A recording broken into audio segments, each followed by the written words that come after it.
Wow, you suck.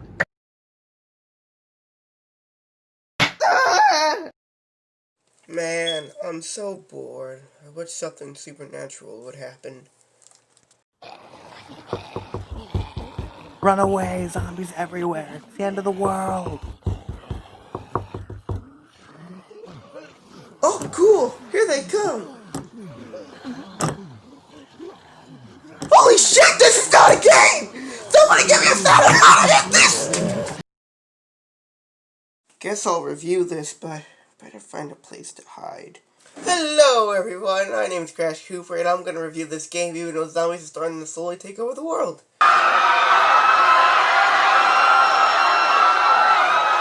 The things I do for you people.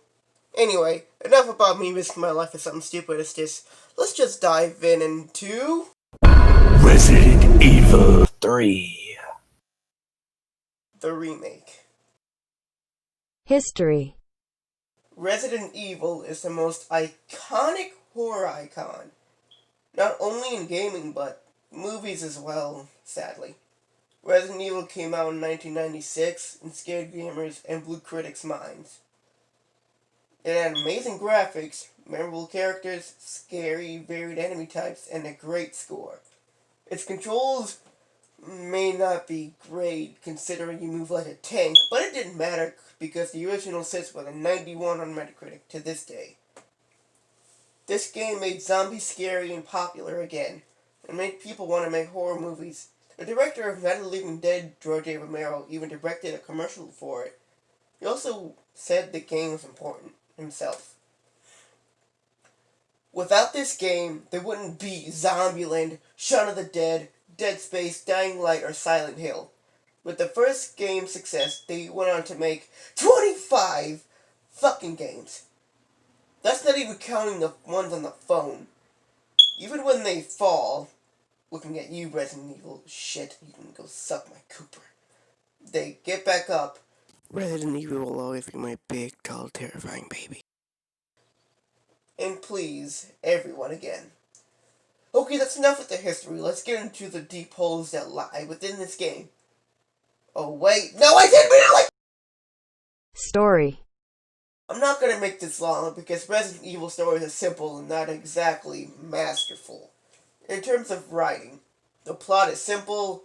Jill is trying to get a vaccine to cure zombie-itis, but Nemesis and a Russian guy stereotype Nikolai have been stopping her along the way. You won't get away with this, Nikolai. I will get away with this. Then you will love me. Oh, I mean, all you had to do was ask. Kind of changed sides pretty quickly. I'm just a big creepo. Not you! You're just a girl's girl. I meant Carlos. I've wanted your sting since the moment I saw you. Now, it's your choice whether this will be easy or hard.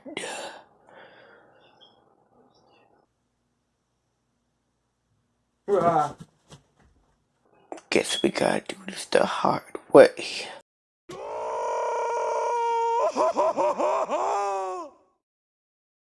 Gameplay. Resident Evil 3 Remake takes its predecessor and simply improves it in small ways. This is definitely the best controlling Resident Evil game. The aiming is tight and precise. If something happens that makes you miss, it's your fault, not the game's. When you're not fighting, you're doing a simple puzzle. The puzzles in this game are not hard, and they're only in there to make the 4-hour game longer. But there's like 2 of them, so they weren't really trying. The gameplay involves you shooting zombies and exploring areas to find pieces that help you progress. What caught me off guard was the fact there were only 2 puzzles throughout the game. Pretty disappointing, because it's basically just non-stop action through shooting zombies, and there's nothing to break up the monotony of the gameplay. There are a few boss fights. All of them are with Nemesis. We'll talk about them later. And they are great. They have action set pieces that build up to fighting him. There's one where you have to climb up a burning building, and he's chasing you throughout the whole thing. Oh, so dope! The gameplay is fun and rewarding. But it does get repetitive, and enemy placements are bad. Characters. Let's start with the main character, Jill Valentine.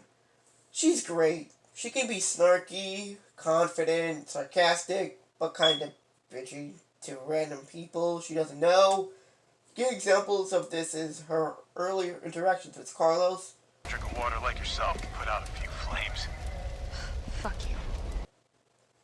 Just like Leon, she can tell quips.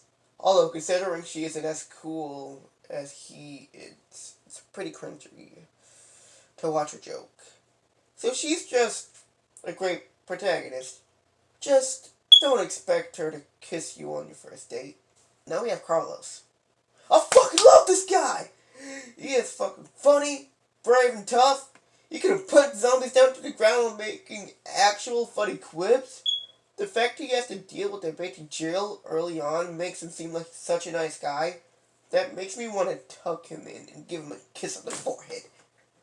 The only bad thing I could think of is that he has mop hair. That's all I got for him. Now for the character you've been waiting for. Drumroll please!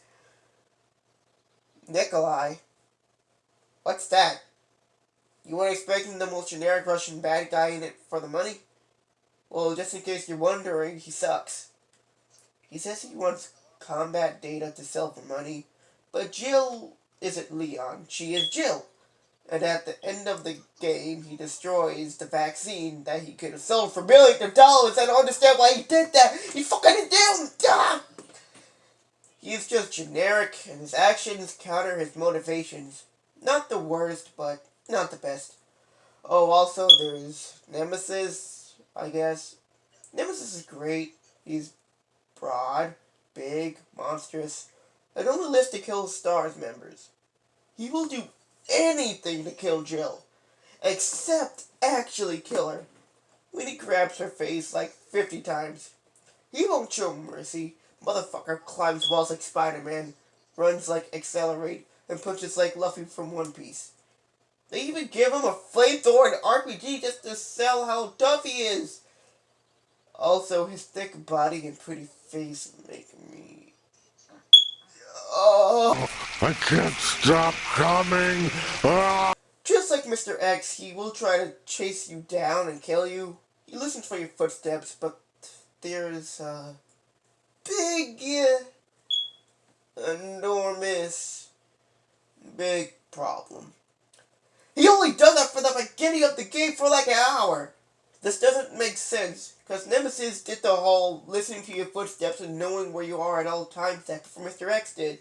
But now with the remake, Mr. X feels more like Nemesis, and Nemesis feels more like Mr. X from the original Resident Evil 2. In the original RE3, he would follow you and run at you. You would feel so helpless, so hopeless. But after that 1 hour, all his appearances are either boss fights or action set pieces.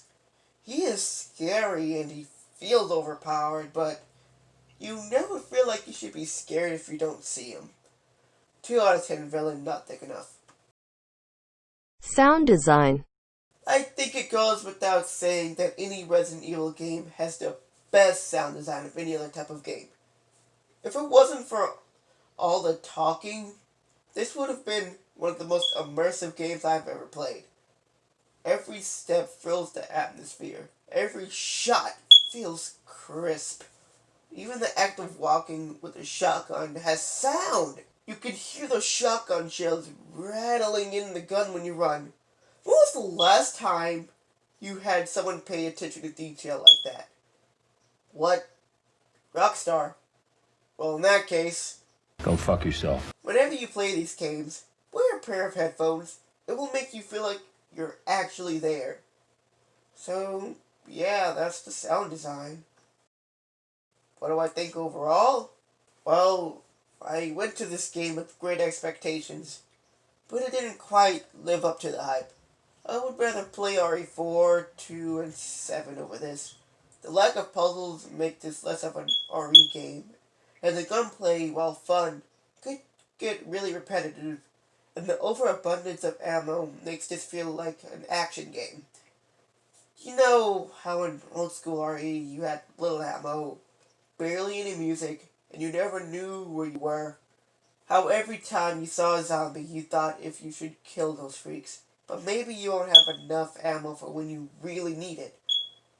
Or maybe you run but come back and see him? It really added to the suspense. It made the weakest enemy in the game feel like more of a threat this way. Rooms were dark, barely any music, a huge place of isolation that held secrets that you needed to uncover. This game didn't have any of that. It was more RE6 than it was RE3, even though this is RE3. I do love the characters, and the story that actually has a sad ending makes it felt set in reality, like Kick-Ass. And seeing how good Jill was supposed to look since PS1 makes me a little frisky and antsy. Nemesis is still great, just wasn't as advertised. The sound design is amazing, no duh, and there wasn't a doubt about that. Character facial expressions are freaking amazeballs, and I don't say that about every game I talk about. And everyone in this game looks so good, you might get wet or hard playing it. So with that being said, I give RE3 Remake an 8.6 out of 10. It's great, but repetitive. Gameplay and a 6-hour story makes it go down. If you're gonna get this game, I recommend waiting until a price drop to $30 or $20. Well, anyway, that's the end of the video. Goodbye, beautiful people. Hopefully you have a good day. Well, I reviewed the game, so when I open my door, my sister should no longer be a zombie.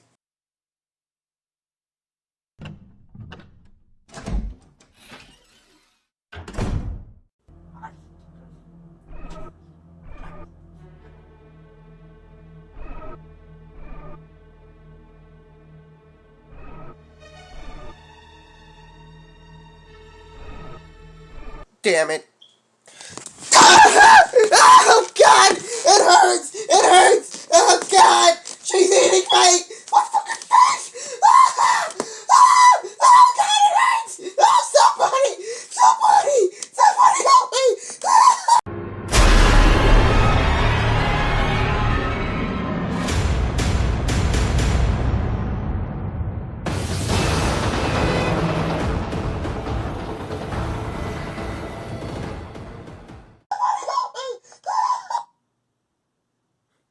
Man, this review sucks balls.